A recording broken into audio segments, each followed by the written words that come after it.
So the new Sandrone and Fatui animation just dropped, and you're probably wondering, who is this guy? There's actually so many things this animation revealed, because the Harbingers may have also quietly revealed a future playable character. We also got a much clearer look at the relationships between the Fatui Harbingers and how they really feel about the Tsaritsa and her goals. And apparently, this trailer has caused some drama, because people think it may have retconned Sandrone's relationship with a certain Harbinger. There's a lot to talk about in this one animation. So let's start with the scene where Sandrone, Colombina, Arlecchino, and La Signora are having tea together. Arlecchino talks about the Korolevsky troupe. The first time we've heard of this troupe is from Kaunea, a famous makeup artist that once worked for the troupe. The name Korolevsky is also related to the Russian word for royal, so this seems to be a very prestigious Snezhnayan theater company, but it's not confirmed to be directly funded by the Tsaritsa or the Fatui. What seems to be confirmed is that Vodyanitsa is its principal soprano, and the Harbingers were important enough to watch her from private box seats. The most interesting thing is the name Vodyanitsa, because it might be a teaser for a future character. Vodyanitsa was first introduced through Linnea's voice line as the prima soprano of the Korolevsky troupe. She says audiences go wild for Vodyanitsa without realizing that her voice is only the echo of the ocean waves. Linnea can also sense something dangerous hidden inside that voice, an allure that could bewitch everyone who hears it and lead them to ruin. That makes Vodyanitsa sound like she might not be human. She has some siren-like qualities. Her name comes from Slavic folklore and is connected to a beautiful green-haired water maiden. Because Snowland Fae can take many different forms, she could be another Fae hiding in Snezhnayan society. I'm guessing she's probably the green or teal-haired Fae shown in one of the first Nodcry teasers, and potentially a future playable character. And I'm very interested in the prospect of having another supernatural singer as a playable character. Arlecchino then asks what the Korolevsky troupe performed, and La Signora says the Mountain Sparrow. It sounds like the Mountain Sparrow is a new fictional opera within Genshin's universe. I didn't find it in the current artifacts or books, and there's no real-world work with the exact same name. However, I think it may have been inspired by a famous story that fits Sandrone almost too well. Hans Christian Andersen's The Nightingale, and especially Igor Stravinsky's Russian opera based on it. Genshin loves taking inspiration from real-world mythology, stories, and art, and Hans Christian Andersen's work has already influenced parts of the game's lore. The Nightingale is a story and opera about a small songbird. The bird is sung by a coloratura soprano, which is the highest vocal range. During Act 2, its voice moves the emperor to tears. Then in that same act, the court receives a jeweled mechanical nightingale. The emperor becomes fascinated by the robot bird, and when the real nightingale flies away, he replaces her with the machine and names it the court's new first singer. Colombina teases Sandrone for crying during Act 2 of The Mountain Sparrow. Sandrone immediately denies it, which honestly makes it even more obvious that she probably did cry. La Signora then defends her by saying that it's hard not to be moved when Vodyanitsa sings. But Sandrone crying becomes a lot more interesting if the Mountain Sparrow really was inspired by the nightingale. The mechanical bird can repeat a perfect song, but it can't truly understand or react to the world around it. But the real nightingale can. It feels compassion, returns when the emperor is dying, and even sings death away from him. Sandrone's story asks a similar question from the opposite perspective, because she's the mechanical nightingale, a robot. But does that mean her emotions are less real? She seems to love, grieve, get embarrassed, hold grudges, get moody, and even choose to sacrifice herself for someone else. If the Mountain Sparrow follows a similar story as the nightingale, then Sandrone crying would hit painfully close to home for her. The play would insinuate that an artificial creation is only an imitation of something real. This whole tea party scene also changes how we see the Harbingers. They weren't all close, and plenty of them clearly hated each other, but some of them did have real friendships. But does that mean Arlecchino and Sandrone's relationship was retconned?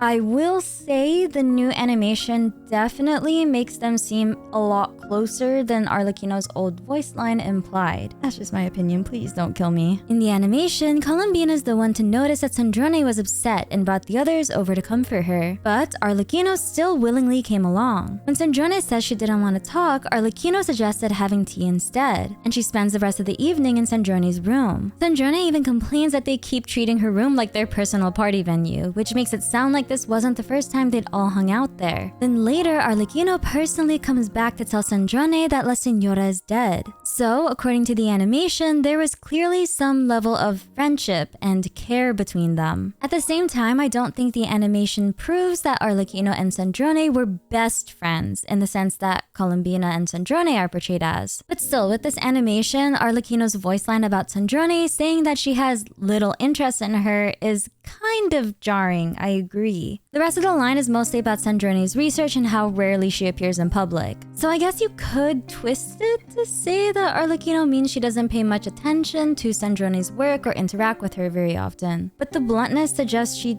doesn't really care about her. The timeline could also explain their distance a little bit. The tea party scene happens before La Señora dies, while Arlecchino's voice line is heard much later. It's possible that the female harbingers used to spend time together, but the group slowly fell apart, as friendships will do sometimes. Arlecchino also tends to show her care through her actions rather than her words. She's very controlled with her emotions, even when she clearly respects and cares about someone. So her saying that about Sandrone in her voice line doesn't necessarily have to mean they're not friends or something. The animation definitely makes their relationship feel warmer and closer than the old voice line led us to believe, however. So saying it's a soft retcon, I think, is kind of fair. But I wouldn't say it completely breaks the story's continuity like a real retcon would. Arlecchino tells Sandrone that La Señora is dead, and Sandrone asks whether it was worth paying the ultimate price just to fulfill someone else's wish. Someone else's wish being the Tsaritsa's wish. To her, La Señora's death amounted to a few snide remarks at a shallow funeral. But don't forget, it's not like La Señora had no control over what happened to her. She knowingly accepted a duel before the Raiden Shogun, understood that the loser would die, and was executed after she lost. She also genuinely believed in at least part of the Tsaritsa's vision. In the animation, she says there are aspects of the vision she shares, and that's enough for her. But let's look at the larger system that led to her death. Right before the duel, La Señora talks about the people hurt by the Fatui as if they're just pawns for a revolution. To her, all of that suffering is simply a necessary sacrifice for a greater future. Ironically, she becomes one of those sacrifices herself. She gave everything to the Tsaritsa's plan, and the Fatui mourned her for half a day before turning her funeral into another argument about work, money, and strategy. Sandrone essentially thought the entire funeral was empty. Rosalind died for the Tsaritsa's great ideal, but once she was gone, the organization seemed to just move forward without her. La Señora did what she could to fulfill the Tsaritsa's wish.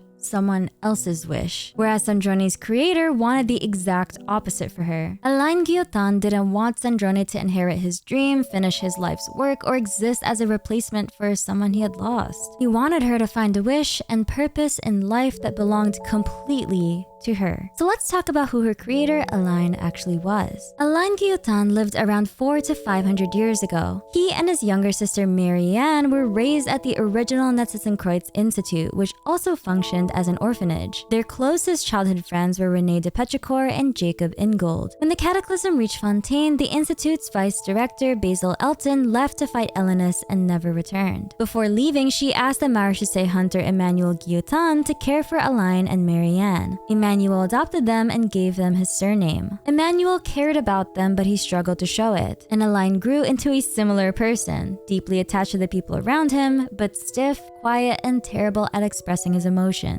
Alain entered the Institute of Natural Philosophy while he was still very young and quickly became known as a genius. He studied ancient machines, energy, and technology from Conria in King Deshret's civilization. For a time, Alain worked with René, Jacob, Carter Scherbius, and Marianne. But René and Jacob became convinced that Fontaine, and perhaps the entire world, was headed toward another cataclysm. René believed humanity had to be transformed to survive, even if people lost their bodies and individual identities in the process. Jacob had already been transformed into a neo-human using abyssal power, and he later strengthened himself using Elenas's abyssal blood. His new body could survive substances that would poison a normal human, so René saw him as proof that humanity could evolve into something stronger. Then Carter Scherbius, Alain's assistant and friend, became seriously ill. René and Jacob tried to save Carter using the same research that had transformed Jacob. Carter seemed to have understood the risks, but the experiment went horribly wrong. René kept studying him because he couldn't accept that Carter had suffered for nothing. Alain saw that as unforgivable. To him, gaining knowledge didn't justify turning someone they cared about into research material. That was what finally destroyed their childhood friendship. Alain and his sister Marianne later joined the Marechaussee Phantom. Around that time, time, Align created Seymour, a mechanical dog designed to think for himself and protect Marianne. Meanwhile, Renee formed the Narzissenkreuz Ordo and transformed into Narzissenkreuz. He believed humanity could survive a future disaster by merging people into a hive mind, and he even tried to recruit Align. Align obviously refused. Their conflict ended in a battle inside Elenas. Seymour was badly injured, many people were killed, and Marianne was believed to be dead. From Align's perspective, he defeated Renee, but lost his sister. Afterward, Align left the Marchese Phantom and founded the Fontaine Research Institute. His work transformed Fontaine's technology, but none of it could bring Marianne back. Late in his life, Align withdrew from the public and completed his most personal creation, Sandrone. Align created Sandrone in the image of his sister Marianne, which he felt guilty about. She even had an emotional core that was supposed to allow her to learn, form opinions, understand feelings, and eventually become her own person. Over time, their relationship became something close to a parent and child, even if neither of them knew how to say or describe it. Sandrone's notebook, which you can read at the end of Act 8, actually gives us a deeper look, and it shows just how much he meant to her. Align kept giving Sandrone notebooks, even though she usually made a few marks and threw them away. He never forced her to keep one, so when she finally did, he almost cried. He also let her choose her own birthday, giving her the freedom to decide when her life truly began. He helped her understand her emotions without telling her what she was supposed to feel. When she became angry and upset over his declining health, he explained those feelings to her. And when he asked what she wanted, her first real wish was simple.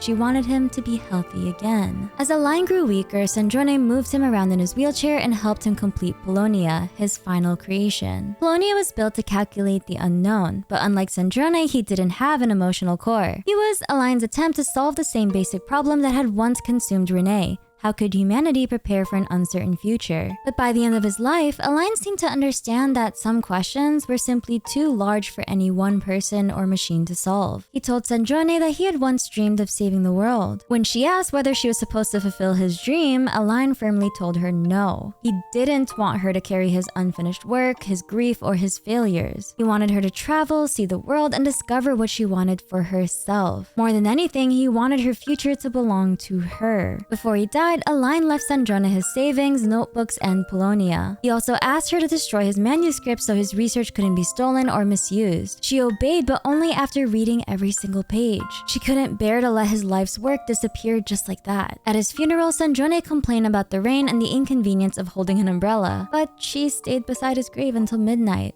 long after everyone else had left. She also kept Polonia instead of giving him to the Research Institute. Over time, she added functions that allowed him to brew tea, bring meals, find books, and hang laundry. While they might sound like small quality of life changes, they're probably pieces of the ordinary life she once shared with Align. So that brings us to the animation's final message. Align once told Sandrone that she would eventually find a wish that wasn't for him or anyone else, but entirely her own. When she achieved this, then he'd have one final gift to give her. The most obvious possibility is that Align's final gift was a new body. I mean, her design is pretty different now. The Tora destroyed Sandrone's old body, but both her core and Polonia's were recovered and taken to the Fontaine Research Institute just as she requested. Her original body was created from Align's grief over Marianne. So this new body could be his way of giving Sandrone a form made for her own future, one she only receives after finally discovering a wish of her own. One of my viewers also pointed out that Sandrone's new design uses much more red, which could reflect one of Rene de Petricor's ideas. But metaphorically, Align's final gift may have been Sandrone's freedom. He created her, but he was intentional about allowing her to choose her own future. Sandrone later risks everything to bring Columbina back and protect the traveler. She made those choices, those wishes herself. When she says your gift has been received, Align, it could mean that she finally found a wish of her own. Align spent his life failing to save the people he loved. He couldn't save Carter.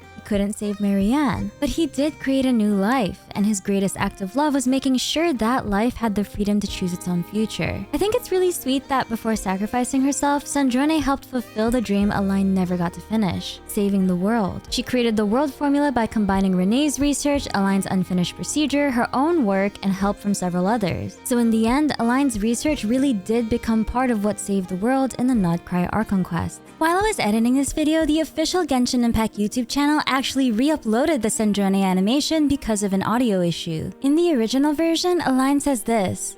Take a look at this. Sandrone, meet my newest invention.